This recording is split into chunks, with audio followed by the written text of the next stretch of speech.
dalam Alkitab, saudaraku, kita membaca dalam beberapa minggu yang lalu mengenai hamba Tuhan Barnabas, saudaraku, yang dikirim ke Antioquia, saudara, dan dikatakan mengenai Barnabas adalah seorang baik, penuh dengan Roh Kudus dan penuh dengan iman, sehingga banyak orang, sebagian besar orang, jiwa-jiwa diselamatkan. Perbuatan baik selalu membawa jiwa-jiwa kepada keselamatan, saudara. Dan juga, saudaraku, minggu yang lalu kita melihat, saudaraku, bagaimana satu orang janda, saudaraku, yang kaya dengan perbuatan yang baik, yaitu Tabita. Lalu berbuat baik, suka berbuat baik, suka menolong orang, dia mengasihi janda-janda yang lain, dia berkorban, dia bekerja keras, saudaraku, supaya dia bisa memberi, saudaraku. Dia rupanya suka memberi, suka berkorban, saudaraku. Itu perbuatan yang baik. Dia suka berkorban, suka memberi. Dan pada suatu hari dia meninggal dunia, tetapi Tuhan menghidupkan dia kembali, saudaraku. Puji Tuhan, saudaraku. Dalam Matius 5:16 dikatakan, saudara, bahwasanya perbuatan baik kita itu mempermuliakan Tuhan. Tetapi sebelum kita sampai di situ, saya mau menerangkan kepada saudara bahwa sekedar perbuatan baik saja tidak membawa kita kepada keselamatan. Amin. Jangan pula nanti kita hanya mengandalkan perbuatan baik. Tidak, saudara. Bahkan sebelum selamat kita tidak sanggup berbuat baik, karena kebaikan adalah buah Roh Kudus. Tuhan Yesus berkata, hanya seorang yang baik, yaitu Allah, saudara. Begitu dalamnya arti kebaikan kepada Tuhan Yesus, saudara. Yang tidak bisa kita capai, saudaraku, hanya dengan, saudaraku, keadaan manusiawi kita, kesanggupan manusiawi kita saja, saudara.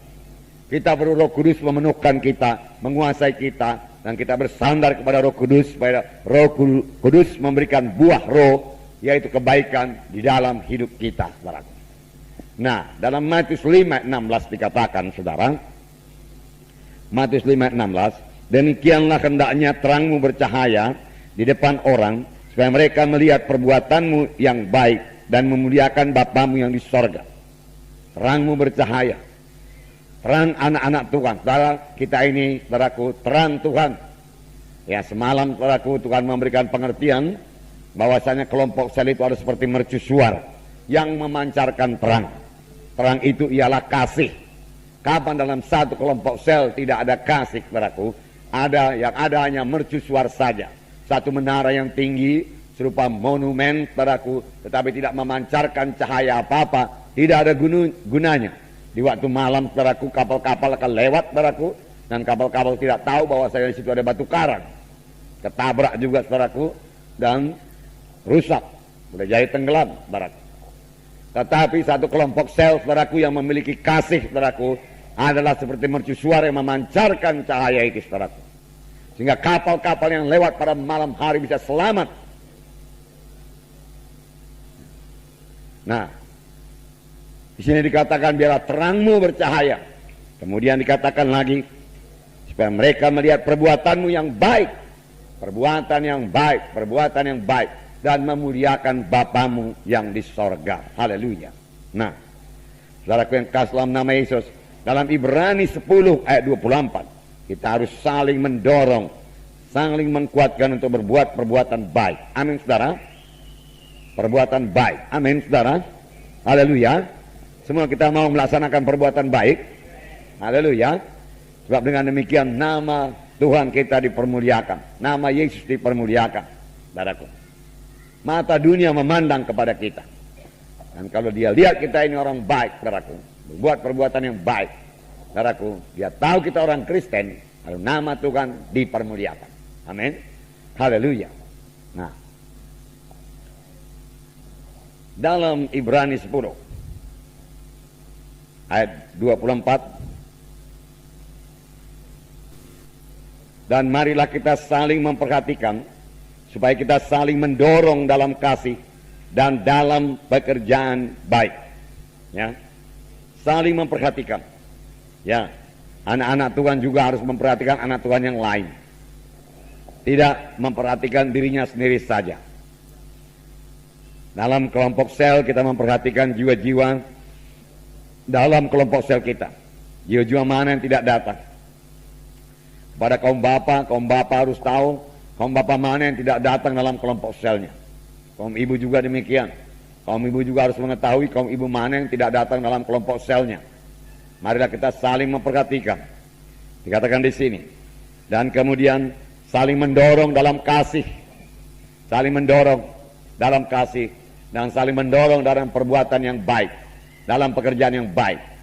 Saling mendorong. Atau boleh juga dikatakan bekerja sama dalam melakukan pekerjaan yang baik. Amin, saudara. Ya. Maukah saudara mengerjakan pekerjaan yang baik? Haleluya. Sudah 2 kali saya tanya. Haleluya. Semua mau, saudaraku? Haleluya. Nah, saudaraku, banyak macamnya perbuatan yang baik. Dalam Matius 25 bisa kita jabarkan itu, saudara. Pada waktu aku lapar, engkau memberi aku makan. Pada waktu engkau haus, engkau memberi aku minum. Pada waktu aku dalam penjara, engkau mengunjungi aku. Pada waktu aku sakit, engkau mengunjungi aku. Ya. Pada waktu aku telanjang, engkau berikan aku pakaian. Nah, itu macam-macamnya. Amin, saudara. Berbuat baik. Berbuat baik. Tapi saudaraku, kita sebagai orang-orang rohani, saudaraku, terutama kita berbuat baik dalam hal rohani. Itu prioritas yang pertama. Saudara tolong orang dalam perkara badani, saudaraku, tetapi saudara tidak menolong dalam perkara rohani, hasilnya tidak seberapa. Kalau misalnya disuruh pilih, saudara bisa menolong dia dalam bidang rohani dan membawa dia kepada keselamatan, saudara, ataukah saudara menolong dia hanya dalam bidang badani materi saja, saudaraku, kita harus memilih menolong dia dalam bidang rohani, terlebih memimpin dia sampai kepada keselamatan, meneguhkan imannya, membawa dia kepada kebaktian minggu, membawa dia kepada kebaktian kelompok sel. Amin, saudara. Haleluya. Ya, saya yakin itu perbuatan baik. Membawa orang ke gereja itu perbuatan baik. Membawa orang kepada keselamatan itu perbuatan baik.